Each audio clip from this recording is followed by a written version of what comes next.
Բարև ձեզ, առաքելությամբ կին հաղորդման հյուրն է այսօր, սննդաբան դիետոլոգ խորհրդատու Մարինե Գևորգյանը։ Բարև ձեզ։ Ողջույն Արինա ջան։ Մարինե ջան, պատմեք մի փոքր ձեր մասին։ Շնորհակալ եմ հրավերի համար, շատ ուրախ եմ Արինա ջան, եւ ողջունում եմ ձեր գործունեությունը, որ դուք բացահայտում եք կանանց եւ իրենց առաքելությունը։ Հիմա պատմեմ մի փոքր իմ մասին։ Ես որպես մասնագիտություն դա վերջի տարիներն է ակտուալացել, նորարարություն է, հա, այսպես առհասարակ ամբողջ աշխարհում եւ ամբողջ կյանքում չնայած ես զբաղվել եմ առողջության հետ, սիրել եմ այնց լավ մարզվելը, սիրել եմ առողջ ապրելակերպը, բայց միշտ ուտելիքին, հա, սննդին այդքան կարևորություն չենք տվել, չենք իմացել իրականում թե ինքը ինչի իրանից ներկայացնում, բաղադրությունը եւ COVID-ից հետո ամենաակտուալ հարցը, որ մարդը հենց սննդից է իր սննդանյութերը ստանում եւ այդ սննդանյութային պակասից, որից իմունիտետն է ցածր, աշխարհում տեսանք ինչ կատարվեց։ Եվ առհասարակ հիմա մեծ տենդենս է նկատվում առողջության, ինչքան առողջության բժշկական բնագավառում, հա, զարգացումներ է գնում, բայց միևնույն է առողջությունը մի քիչ ավելի շատ է սկսում այսպես խնդիրներ առաջացնել եւ այդպես որոնելով գտա դեպի ճանապարհը նուտրիցիոլոգիան, դիետոլոգիան։ Շատ լավ։ Ինչ է դիետոլոգիան եւ կա արդյոք տարբերություն սննդաբանի եւ դիետոլոգի միջեւ։ Նախ նուտրիցիոլոգը, սննդաբանը, դա մի քիչ հայերեն, հա, սննդաբանը մի քիչ ավելի սահմանափակ է թարգմանվում, նուտրիցիոլոգը դա եւ սննդանյութերի եւ սննդի հետ աշխատող մասնագետն է, որ ինչպես բժիշկները, այնպես սննդաբանների մեջ էլ կան տարբեր ուղղություններ, որոնք որ արդեն հիմա զարգանում են, դրանք մի փոքր ավելի ուշ կբացատրեմ, իսկ դիետոլոգիան ինքը կա բժիշկ դիետոլոգ եւ կա դիետոլոգ խորհրդատու։ Բժիշկ դիետոլոգները լուծում են արդեն այդ հրատապ հիվանդ մարդու սուր վիճակի, հա, հարցերը եւ առողջական, դեղորայքային եւ բալանսավորված սննդակարգով որոշ հիվանդությունների արկայության ժամանակ սահմանափակում են ինչ մթերքներ։ Իսկ դիետոլոգ խորհրդատուն ընտրում է այն սննդակարգերը եւ ռեժիմը, ռիթմը,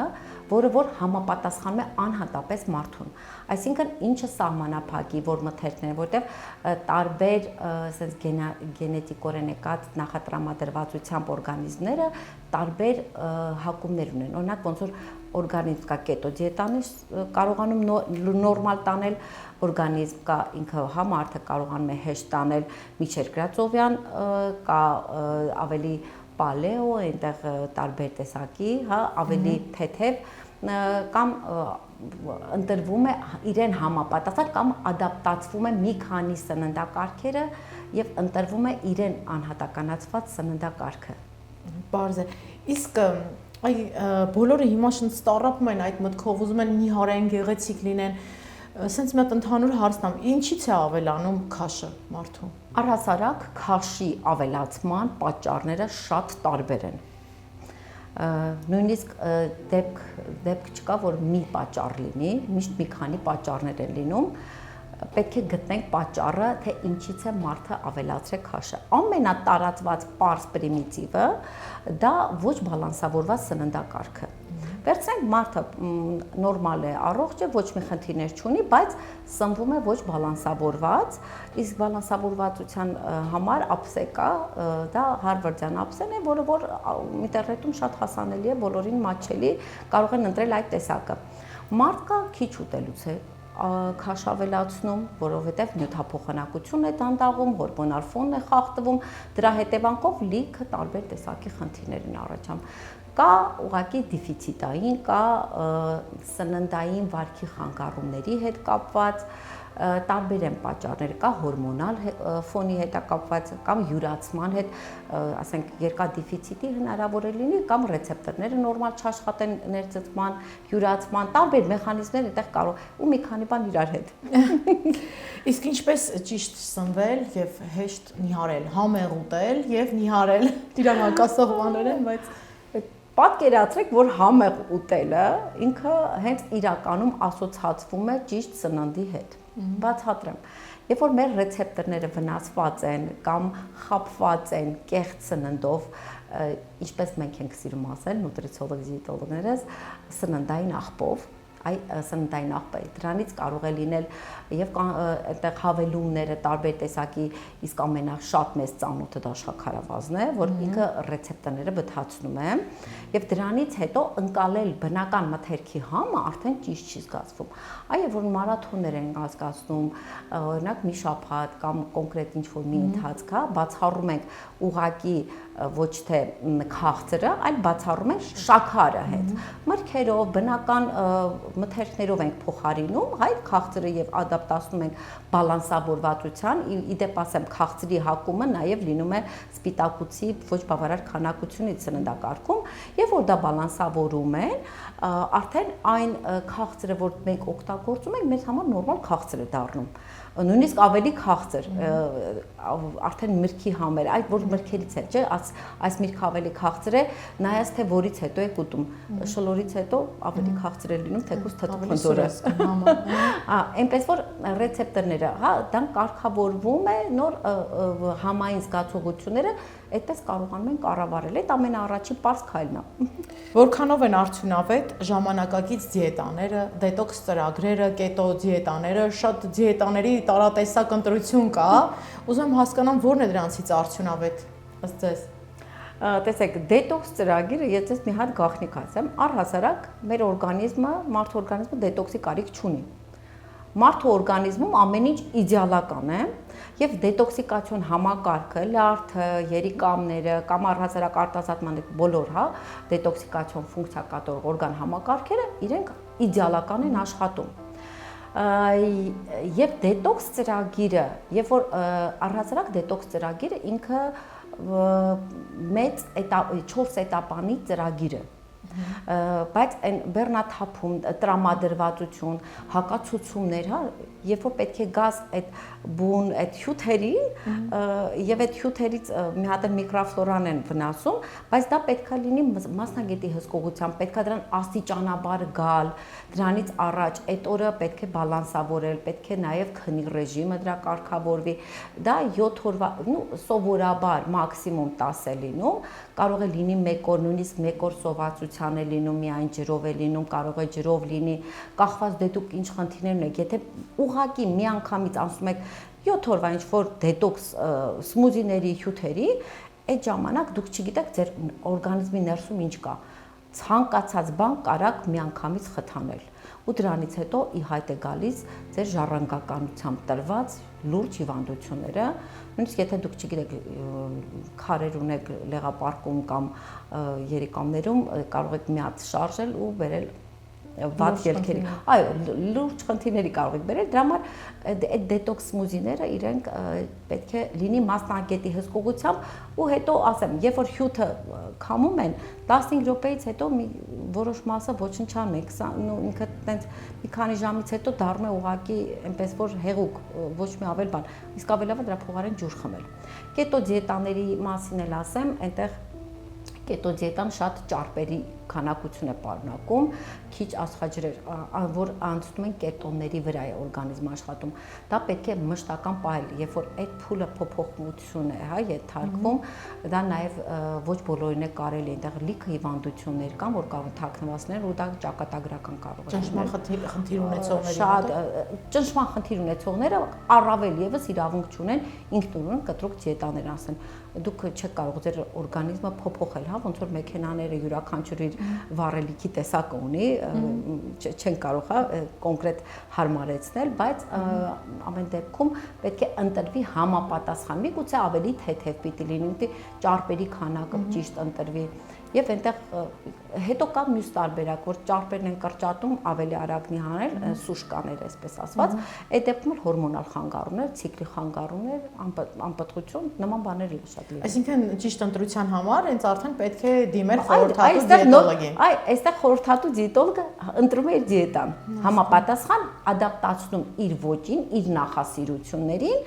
ու դրանից հետո հսկում հետը միաժամանակ ուղեկցում քայլում վարում եք այդ այո, վարում ենք ընթացքը, մինչև սովորում է արդեն, բայց ընթացքում նաև ուսուցանում եմ, որ ինքը ճանաչի եւ մթերքը եւ իր օրգանիզմը, իր անհատականության մոտեցումը սննդին, սննդանյութերին, որից հետո արդեն ինքը ոնց որ քայլում է, թողում է ժամանակ եք վարում, այսինքն ինչ որ ժամանակահատված կա։ Տեսեք, եթե լինում է ուղղակի ուզում են սովորել, խնդիր չունեն, դա լավագույն տարբերակը 3 ամիս է։ Լավագույն, միջի, ամենակիչը։ Իսկ եթե դրան զուգակցվում է ալերգիաները, օրինակ, երբ որ ալերգիաների հետ ենք աշխատում, լակտոզ անտանելիության, գլուտեն անտանելիության, երկաթ դեֆիցիտ, հորմոնալ, դրանք մինչև գալիս ենք նաև անալիզներով, ցուցանիշներով բերում ենք բալանսի, որից հետո գտնում ենք ադապտացված իրեն ճիշտ հարմարեցված ծրագիրը ու արդեն ինքը սկսում է շահագործել իր օրգանիզմը ճիշտ։ Իսկ Մարինե ջան, ինչ խորհուրդ կտաք տնային տնտեսուհիներին, ովքեր սպորտով հնարավորություն չունեն, բազմազավակ մայրեր են, չեն հասցնում ոչինչ, ոչ սպորտով են կարողանում զբաղվել, ոչ դիետաներով։ Ու կարծեմ թե թանկ է ավելի, երբ որ սկսում ես դիետա պահել, դիետայի համար նախատեսված սնունդը կարծես թե ավելի թանկ է։ Տեսեք, դա նախասիրության հարց է։ Բնական ուտելիքները թանկ չեն։ Կաղամբը, գազարը պարտադիր չէ ավոկադո ուտեն, բայց դրանք բոլորը ամեն ինչը ունի համապատասխան մատչելի տարբերակներ։ Ես որպես նուտրիցիոլոգ եւ նուտրիցիոլոգը ինքը կազմում է ընտանեկան։ Արդեն այս դեպքում մայրիկի հետ աշխատում ենք ընտանեկան եւ երեխաների հետ ադապտացնում ենք, կարող են չափաբաժինները տարբեր լինել, սպիտակուցի, ճարպի եւ ածխաջրերի, բայց նույն մթերքներից լինի։ Այսինքն չափաբաժիններն է տարբեր լինում, մի քիչ տարիքային առանձնահատկություններ էլ ենք հաշվի առնում մի փոքր, բայց մնացած իսկ ֆիզիկապես աշխատելը ես չեմ կարծում ինչ որ բազմազավակ մայր որ պարապ լինի։ Ուղղակի այնտեղ մի քիչ նրբություններ, խորամանկություններ կան, այսպես լայֆ հակեր կան, որոնք ես որպես տնային տնտեսուհիներ կարողանում եմ ադապտացնել իրենց առօրյա աշխատանքի հետ, որոնք վերածվում են վարժությունների, բայց ուղղակի տան աշխատանքի հետ։ Իսկ ինչու են 40-ից հետո, մոտ 40-ի եւ 40-ից բարձր կանայք ավելի դժվար նիհարում ու շատ արագ քաշ են հավաքում։ Այ առհասարակ ոնց որ ժամկետ այսպես ասեմ, հա ճակերտավոր 40 տարին է, կնոջ համար շատ ճակատագրական ասեմ, թե ինչ շատ բեկումնային է 40 տարեկանը, տղամարդկանց համար ոչ։ Բնության մեջ կինը առաքելություն ունի պտուղ տալու, պտղաբերության։ 40-ից հետո արդեն պտղաբերության համար, որպես այդպես իհարկե բնության համար մենք դառնում ենք առոչինչ կանայք եւ ինքը բոլոր մեխանիզմները սկսում են մեզ ուտիլիզացնել։ Սկսում է հորմոնալ փոփոխություններ, 40-ից հետո հորմոնային դաշտը, ու կախված թե ինչպես է ապրել, ինչպես է առողջությունդ եղել եւ այլն, ըստ դրա արդեն նա ինչ կտրուկ, հա, ինչ արագությամբ է լինում այդ հորմոնալ փոփոխությունը եւ արդեն այդ հորմոնալ փոփոխությունների ֆոնի վրա որոշակի նյութեր սկսում են օրգանիզմում չարտադրվել։ Երբ որ չի արտադրվում, կնոջ օրգանիզմում մկանահոդային այդ հենաշարժունակապարում որոշակի ոսկորների, հոդերի քայքայում եւ դա մենք կարող ենք ուղղակի ճիշտ մոտեցումով անել։ Իսկ կանանց մոտ դա կտրուկ է։ Տղամարդկանց մոտ ամեն տարի լինում է 1-2 մաքսիմում 3% փոփոխություն, այսպես որպես ծերացման, հա, ռեպրոդուկտիվ սերունդ տալու։ Նամար տղամարդը կարող է 70 տարեկանում երեխա ունենալ, կինը չի կարող։ Դա բնությունից է տրված ու առողջ միջև այդ տարիքն է համարում ու դա բնական է լինում մի քիչ։ Մարինե ջան, ես որպես քաղցրակեր հարց ունեմ անձնական, ինչով կարելի է փոխարինել քաղցրը, որտեվ իրականում այդքան էլ օգտակար չի եւ մաշկի համար եւ առողջության համար այդ ամեն ինչը գիտակցելով, բայց չեմ կարողանում ինձ օրինակ սահմանափակել այդ հարցում։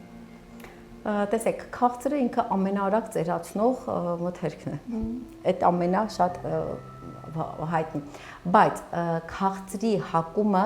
մի քանի պատճառներ ունի։ Դրանցից ամենատարածվածներն եմ ասում, երկաթի դեֆիցիտը, դա կարող է անեմիա չլինի, բայց լինի դեֆիցիտ հենց երկաթի, դա կարող է լինել նաև ֆերիտինի կամ տրանսֆերինի այնտեղ նայած, հա, ներսում ինչ խնդիր կա։ Հենց երկաթ դեֆիցիտը, թաքնված կամ բացահայտ, այսպես ասեմ։ Մեկը դա է, մյուսը ամենատարածվածը սպիտակուցների ոչ բավարար քանակը սննդակարգում։ Սպիտակուցների մասին այնքան շատ են խոսում, պրոտեինները այնքան շատ են օգտագործում, բայց ճիշտ տարբերակը սպիտակուց ուտելը եւ երկու աղբյուրն էլ օգտագործելն է, եւ կենթանական եւ բուսական։ Մի գաղտնիք էլ ասեմ, ինչքան տարիքը մեծանում է կանանց մոտ, ճիշտը դեպի բուսական կենթանական սպիտակուցը քչացնելը ավելի ճիշտ է, այսպես ասած, ինքը, բայց սպիտակուցը ու յուրացումը, բայց սպիտակուցը պետք է յուրացվի համապատասխան բանջարեղենի բջջանյութի հետ։ Այն նաև շատ լուրջ խնդիր է բջջանյութի պակասը։ Ու մեկ էլ ասեմ, կանդիդոզը սնկերն են շատ սիրում։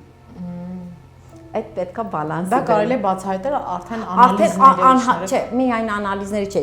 ես մատ շատ նուտրիցիոլոգներս շատ ուժեղ գործիք ունենք սննդային օրագիր հասկացողությունը։ Սննդային օրագիրը վերլուծելուց հետո արդեն այդ գաղտնիքները սկսում են բացվել,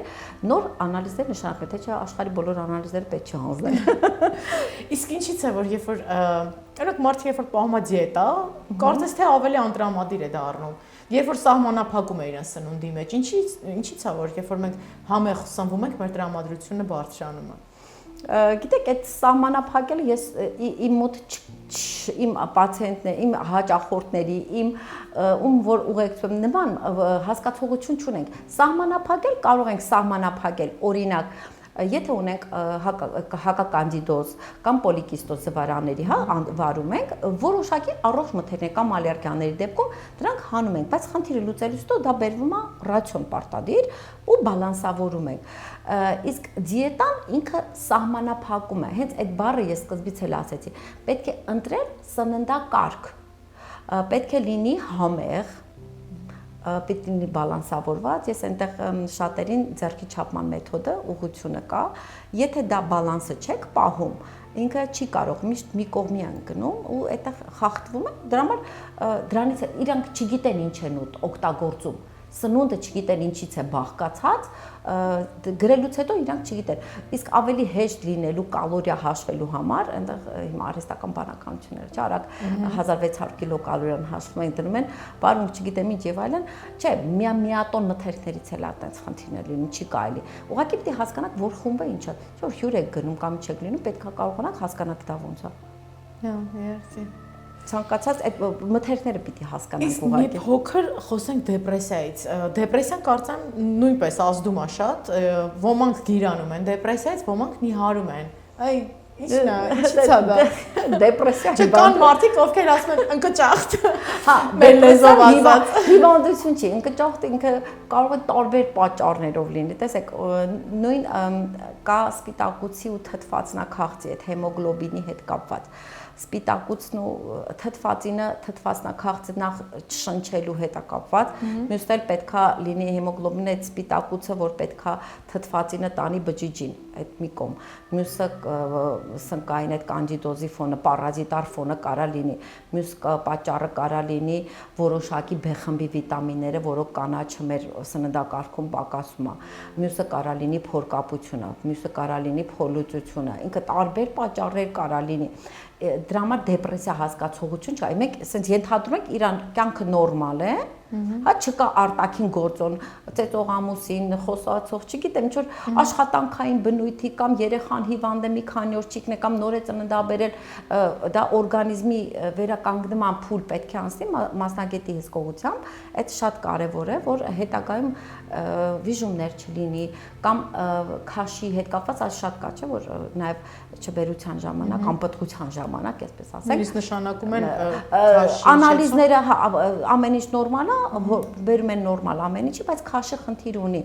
Այդ դեպքում աշխատում է, պետք է այդ բալանսը կարողանաս գտնես, որ անհատական էլի անհատական բալանսը պետք է գտնվի, անհատականացած, որ կարողանանք այդ ամեն ինչը իրար տեղում օղակում աշխատացնենք։ Իսկ որ տարիքի պացիենտներն են ձեզ դիմում։ Ես եւ մանկական նուտրիցիոլոգ դիետոլոգ եմ, այսինքն դա տարեկանից սկսած 0 տարեկանից։ Դե 0 կրծքով կերակրման փուլ է, որ հետ եք մայրիկի հետ։ Եթե կրծքով կերակրման փուլ է, ես մայրիկի հետ աշխատում եմ այդ գազիկները այդ, որ լինում է այդ, որ կոլիկները, որ ասում են, այդ փուլը շատ հանգիստ ենք անցնում մոր հետ աշխատելով։ Եթե երեխան ասում է հավելյար սննդի, դե իհարկե մանկաբույժները հիմա մեր շատ լավ են աշխատում, բայց մայրիկի հետ պետք է կարողանանք այդ անքնության պահերը ճիշտ աշխատենք, որ նաև ինքը նյարդային հուզական պահը նորմայի մեջ լինի, որ երեխան էլ նորմալ լինի այդ վիճակով, հա։ Նո, արդեն դեռ ու տարբեր տարիքային խմբի երեխաների հետ անհատական մոտեցման, որովհետև հիմա այդ մեր երեխաները, փոքրիկները շատ, ոնց ասեմ, սննդային աղբ են ուտում, սնունդ չեն ուտում։ Դե այդ որպես առանձին նաև մասնագիտացված որպես որակավորում ստացած որպես մանկական նուտրիցիոլոգ, դե մեծահասակներին էլ 5-րդ մակարդակի նուտրիցիոլոգ, սապրավազենիա, ուղեկցություն, անալիզների վերլուծություն, համապատասխան ծրագրերի եւ բժիշկների ուղղորդով։ Խոսքով լայսֆերայ։ Իսկ ինչ սննդային միֆեր գիտեք, որ օրինակ ասում են անանաս եթե ուտես կնիհարես, կոկա-կոլան կա 0% շաքարով, շաքար չի պարունակում եւ բոլորը դա օգտագործում են, նույնիսկ այն մարդիկ, ովքեր շաքարային դիաբետ ունեն, ես ծանոթներ ունեմ։ Ինչ միֆեր գիտեք։ Տեսեք, շաքարը ինքը եթե չի պարունակում, բայց շաքարի շարքից, փոխարինիչներից լիքը պարունակում է, եթե ինսուլինի վրա, ենթաստամոքսային գեղձի վրա չի հարվածը գնում, գնում է լյարդի վրա։ Այնպես որ լյարդը ամենալուրջ պատասխանատու օրգանն է այս պահին, ամբողջ համակարգը որ մաքրելու, այնպես որ տենց միֆեր կան, բայց այդպես չկա։ Կա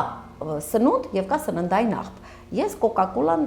եւ առհասարակ ոչ թե կոկա-կոլան ցանկացած քաղցր, գազավորված, չգազավորված, նույնիսկ տնային կոմպոտները, որոնք փչացնում են շաքարով փակելով, դրանք համարվում են սննդային աղբ։ Այդ տնային կոմպոտից խոսեցիք, ես գիտեմ մեծ ընտանիք ունեք, ինչպես եք վերահսկում իրենց ճիշտ սնունդը եւ արդյոք լինում է որ իրենք ինչ-որ մի բան ուտեն, պատվիրեն fast food ասվածը եւ դուք հանկարծ տեսնեք որ իրենց արգել եք այդ պահին։ Միշտ գիտեմ որ ես արգել ես չեմ սիրում, դու ոչ թե չեմ սիրում, համել ինձ համար տհաճ է, ես որ ուտում եմ, հետո ինձ լավ չեմ զգում, բայց երբ որ այդպես անում են ես խոսում եմ, հետո ասում են, լավ, այս մի անգամը ասում եմ դուք եք ընտրում, քան երիտասարդ եք, բայց եթե տան անդամներն էլ գիտեն, ասում են, այսօր չխոսաս մեր վրա, մենք այսօր բացառություն ենք անում, ասեմ, լավ, օքեյ, դա չի խանգարում, բայց ամեն դեպքում եթե գաղտնիք ասեմ ձեզ, տան մեջ ուտում են այն, ինչ կինը պատրաստում է։ Եթե կանետի չեղավ, բնականաբար ես չեմ առնում։ Ինչ եթե մատերս կկպտեն, նոր կարող է, բայց չեմ առնում։ Եթե իրենք առնեն, թող իրենք առնեն ուտեն։ Ես անձամբ չեմ առնում ու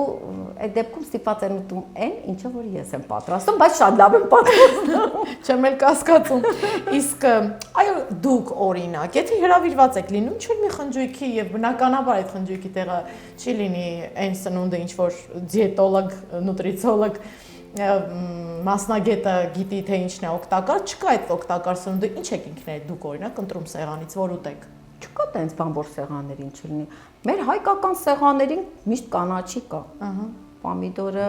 լոլիկը, հա, պամիդորը, բանջարեղենը բոլոր տեսակի կա։ Ես խուսափում եմ ձեթային մայոնեզային աղցաններից, դրանք չեմ ուտում, կամ հնարավոր է մի փոքր, բայց առհասարակ խուսափում եմ։ Հենց թարմ բանջարեղենը առանց այսպես ոչ մի բանի եմ սիրում, այդտեղ զեյթուն, որ օգտագործեմ միսը բոլոր տեսակի մսերը, խորովածը, դրանք պարտադիր օգտագործում եմ շատ համով։ Շոգեխաշված բանջարեղենը նույնպես։ Իհարկե։ Շատ լավ։ Հաճարներ մեր հայկական, արիշտանել եթե իհարկե այդտեղ, բայց եթե մեկ կարագով եմ, ես խուսափում եմ, որովհետև հիմնականում մենք ձեթն ու կարագը, որը օգտագործում ենք, իրենք ձեթ ու կարագ չեն, էլի սննդային աղբի շարքից են։ Իսկական ձեթը, իսկական կարագը կամ յուղը իսկապես, հա, իրենք շատ քիչ քանակությունը նորմալ հագեցնում է, ավել ուտելու կարիք չես զգում։ Շատ շնորհակալ եմ Մարինե ջան։ Մենք անցնում ենք մեր հաղորդման երկրորդ մասին, բլից հարցաշար է լինելու։ Որն է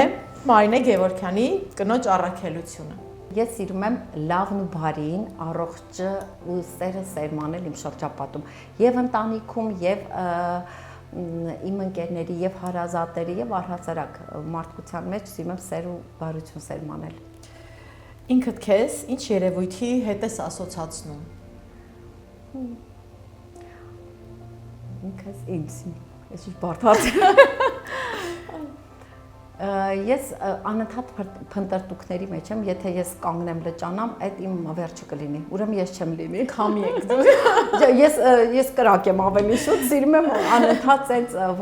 գտնեմ, փնտրեմ, ընդլայնեմ տեսահորիզոնս։ Մեկ օրով որ պատմական կնոջ կյանքով կցանկանայիք ապրել։ Պատմական կնոջ Էլիզաբեթ Թեյլոր։ Օ, շատ լավ է։ Ձեր կյանքի կարգախոսը։ Եթե չես կարող օգնել, մի վնասի։ Ես սիրում եմ կյանքը, որովհետև շարունակեք։ Որովհետև այն մեկ անգամ է տրվում։